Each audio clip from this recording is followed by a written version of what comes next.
Baik, sebelumnya terima kasih kepada Bapak dosen pengampu yang telah memberikan kami kesempatan untuk mempresentasikan hasil penelitian jurnal oleh tim kami yang bertemakan procurement. Saya Lucia Mandara Mayani dengan NIM 23500911195 sebagai moderator. Izinkan saya untuk memimpin jalannya presentasi kali ini. Selanjutnya akan dilanjutkan oleh rekan saya. Fenomena Sri Lanka mengalami peningkatan signifikan proyek pendanaan asing atau FF pasca Perang Saudara 2010 dengan kenaikan hibah asing sampai 58% pada tahun 2019. Meski menjadi sumber dana utama, tetapi ini masalah pendanaan itu tidak seperti banyak masalah lah, seperti keterlambatan, kesulitan pembebasan lahan, perubahan ruang lingkupnya, dan masalah administratifnya. Terus banyak juga dana asing yang kurang dimanfaatkan atau diolah disalahgunakan itu kan, dan membahayakan peluang pendanaan masa depan. Kompleksivitas pendanaan ini merencanakan perubahan institusional dan staf kompeten akibat defisit anggaran berat. Pemerintah sangat bergantung pada pembiayaan utang asing untuk menutupi kesenjangan investasi publik. Penelitian tentang penyebab masalah pendanaan dan strategi mengatasi masih terdapat di potensi. Slide selanjutnya adalah tujuan khusus. Yang pertama ada mengidentifikasi sifat pengadaan proyek FF di Sri Lanka. Yang kedua adalah menyelidiki masalah pengadaan yang dihadapi dalam proyek FF yang dilaksanakan di Sri Lanka. Yang ketiga ada menyelidiki penyebab masalah pengadaan yang teridentifikasi.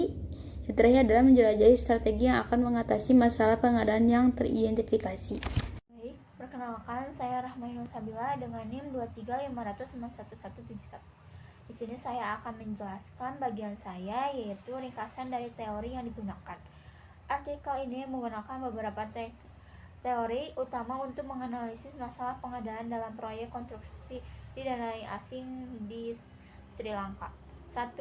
Teori pengadaan proyek konstruksi itu berfokus pada proses memperoleh barang dan jasa dengan mempertimbangkan waktu, kualitas, kepatuhan finansial, dan mitigasi resiko.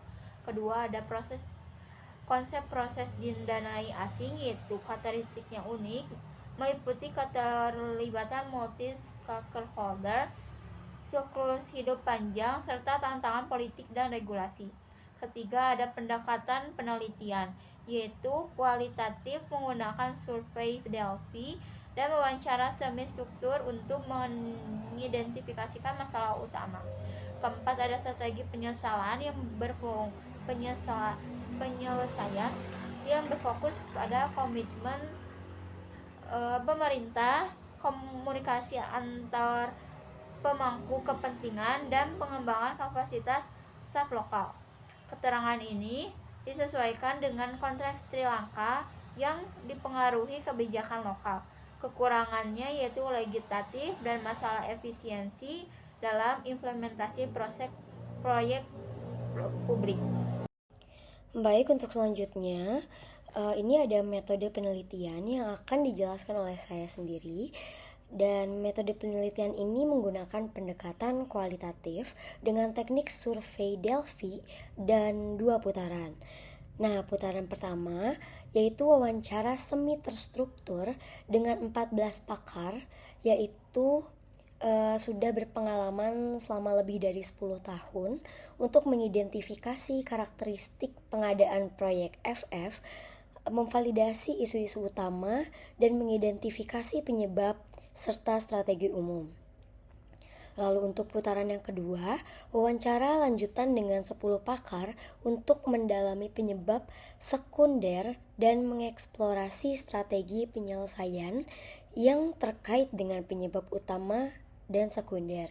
Yang ketiga, ini ada teknik sampling, yaitu menggunakan purposive sampling karena keterbatasan jumlah pakar yang relevan di Sri Lanka. Yang keempat, ada analisis data. Nah, ini menerapkan manual content analysis untuk menangkap makna kontekstual data dengan baik. Nah, ini juga metode ini dirancang untuk mencapai konsensus antara pakar dengan kriteria yang ketat dalam pemilihan partisipan guna memastikan kendala hasil dari penelitian. Di sini saya akan melanjutkan materi yaitu sampel dan populasi.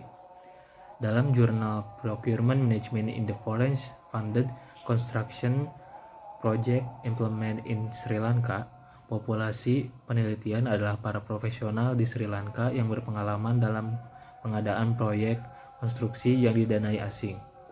Karena jumlah ahli terbatas, digunakan teknik pervasive sampling untuk memilih sampel secara selektif. Pada Delphi Round 1, sampel terdiri dari 14 profesional, yaitu klien, kontraktor, dan konsultan, dengan pengalaman lebih dari 10 tahun di proyek FF. Kemudian, pada Delphi Round 2, dipilih 10 partisipan dari tahap sebelumnya yang memiliki pengalaman industri lebih dari 15 tahun, terlibat dari proyek FF lebih dari 8 tahun, dan pernah menangani minimal 3 proyek FF.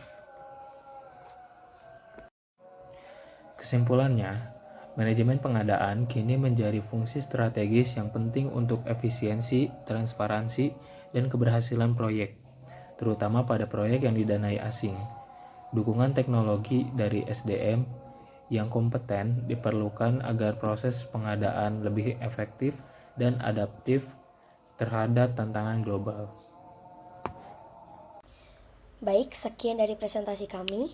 Mohon maaf apabila adanya kekurangan. Kami ucapkan terima kasih banyak.